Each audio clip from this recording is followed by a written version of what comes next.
So Ian, one of the changes I think that hasn't received as much attention as, perhaps the abolition of Section 21s in the new Renters' Rights Act is how tenancy agreements themselves are going to work. Welcome to the All Things Property podcast with me, Simon Bacon of Preferential Properties. Every week, Ian Sadler and I will delve into all things property. We'll guide you through with friendly, no-nonsense advice. Major changes benefit the tenant, I think. What are they? We're getting rid of the short hold fixed term tenancy, so no more 6-12 month terms, and introducing a periodic tenancy, which has no fixed term, can last forever, can be ended by the landlord, as we've discussed, by serving various Section 8 notices. Yeah. The tenant needs to give 2 months notice on the anniversary date at any point in the tenancy. So from day one, if they wanted to, they could serve 2 months notice, leave after 2 months. So what does that mean? Should a landlord be concerned about that? Or imagine if you're a landlord, what does that mean for you? Well, the inconvenience of a change of tenancy, financially, the impact of that. Every landlord wants long-term tenancies. So the rental sector is made up of people who buy properties to rent out as an investment, and they are lived in by tenants who want security of tenure. So if you look at it from that perspective, both parties want longevity. And so how does this then, if you're a tenant, how does this benefit you? More security of tenure, more certainty of tenure. You're never going to be scared of having a Section 21 notice drop on your doormat. But do you think it gives a tenant more flexibility as well? Absolutely. In what way? Well, you don't have to sign a fixed term. I think most tenants go into a tenancy expecting it to be 6, 12, 18 months, until a lot of people say, well, I'm saving to buy property. They say 2 years, generally 5 years. So everybody wants most people want a long-term tenancy. The fact that it makes it's just more difficult for a landlord to get possession, by definition, gives the tenant more security of tenure. The flexibility aspect of it, if personal circumstances change, relationships break up, people get relocated through work, then the tenant notice period is shorter. Okay, so if you are, let's say you're a tenant and you are in a property and you get a job offer, what does the new legislation mean for you in a different city? So you're working in Birmingham or working in Sutton Coldfield and you get a job offer to relocate to, I don't know, Newcastle. What does it mean for you? Well, it's a massive change. If a tenant has signed a 6-month agreement and they get a job offer 2 months into that agreement, then they are potentially liable for the rent on all utility bills, council tax, water rates for the fixed term they signed up for. If under the new assured tenancies, the periodic tenancies, it's only 2 months. Job offers generally can take 2 months to materialise from agreement to taking up the role, and that will nicely coincide with a notice needing to be served by the tenant. So it's a win-win for them. Does that mean if you're a landlord then, and you have that situation arise, what would landlords not worry that tenants may leave more frequently? No, I go back to the point that tenants don't go into very few tenants go into tenancies expecting to only be there 2 months, 3 months.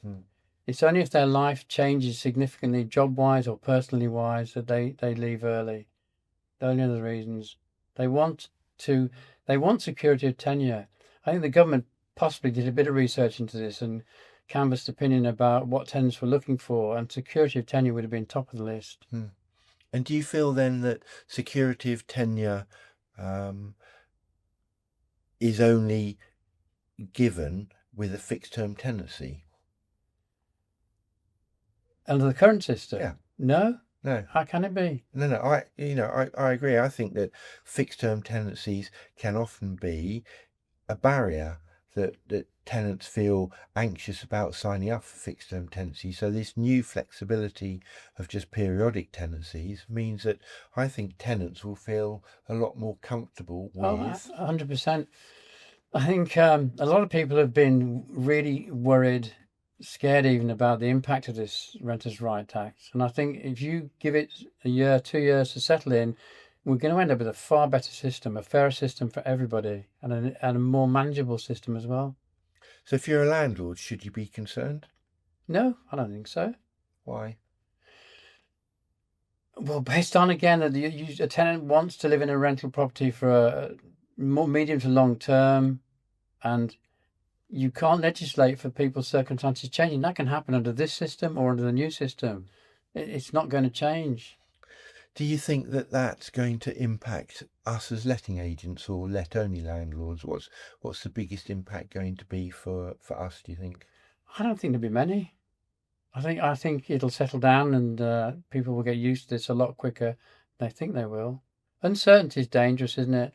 It's people don't like uncertainty. And I think 2 years of a track record of the new legislation will provide that certainty for everybody, and we'll end up with a far fairer and a better system.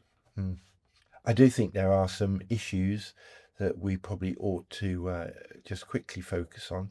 One, I think, is the quality of the management of the property, whether that's you as a landlord managing it yourself or us as letting agents managing. The relationship between us, the landlord, and the tenant, I think will be a fairly major, will shift slightly. The better the management of the property, the better the management that the landlord has, the more involvement the landlord has in making sure the property is to a good standard, should by very nature also help to keep tenants in properties, won't it? It will do. I think the key is, if you're thinking about renting your property out as a landlord, then you need to choose an agent that knows this Renters' Rights Act inside out.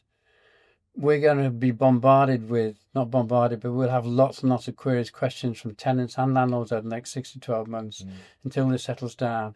And if we don't know what we're talking about, then we're not going to provide any level of confidence for tenants or landlords, and it's going to make it a far more precarious position. And I guess that's part of what this mini-series is all about, is providing you, the landlord, you, the tenant, with information to help you to understand the variances and the impact of this new legislation.